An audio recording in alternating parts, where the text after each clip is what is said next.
We all know what the internet is. It's everywhere. You use it every day. In fact, you're using it right now to watch this video. And it's evolved and changed so much over the years. But why was it created to begin with? To understand that question, we have to go back to the days of the Cold War.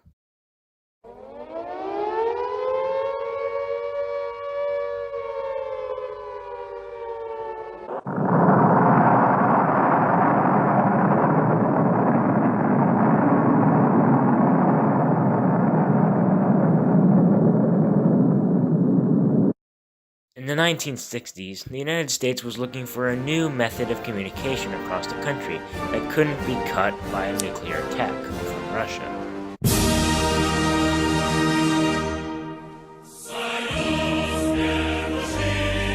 And at the same time, a man named J.C.R. Licklider had come up with a way to create an intergalactic network of computers, a method that could allow these computers to communicate with each other over such long distances. It involved sending packets of data in between computers. It was this idea that landed J.C.R. Licklider a job as the director of ARPA, and eventually they would create ARPANET, the precursor to the internet.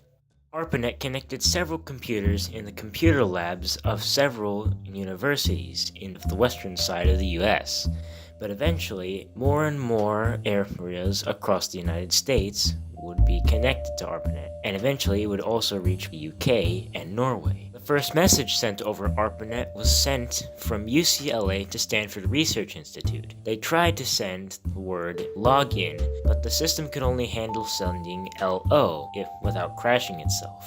In order for people that used ARPANET to communicate with each other more efficiently, in 1972, a man named Ray Tomlinson would invent the email.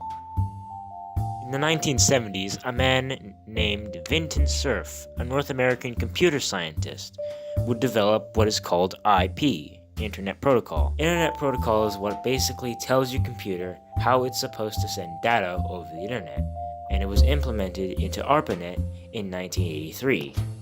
The internet we know and love best came about with Tim Berners-Lee's development of the World Wide Web in the 1990s.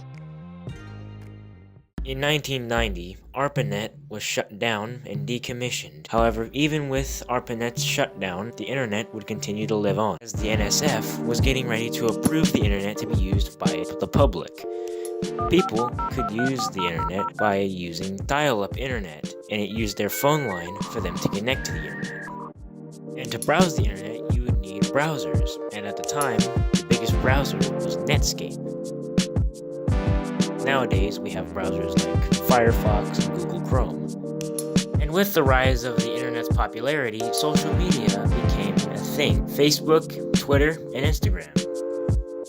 Oh, and you can also access the internet through these new smartphones using Wi-Fi.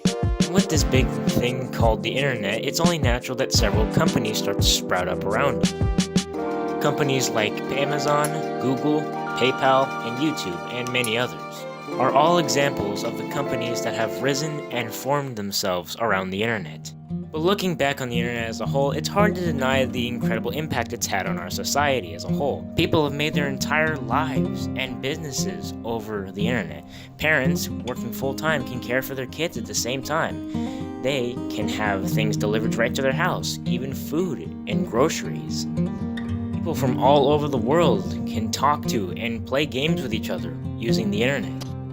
And the internet serves as a large library of all kinds of information. You want to learn more about World War II? Guess what? You can. You want to learn more about dogs? Guess what? You can. You can pretty much search up anything on the internet and you'd get a result. That's how vast it truly is. And it's this vast wealth of information that makes it such a valuable tool to thousands and millions of people.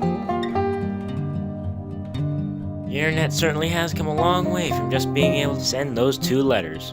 LO. I'm Thomas Hayes. I'll see you all in the next one.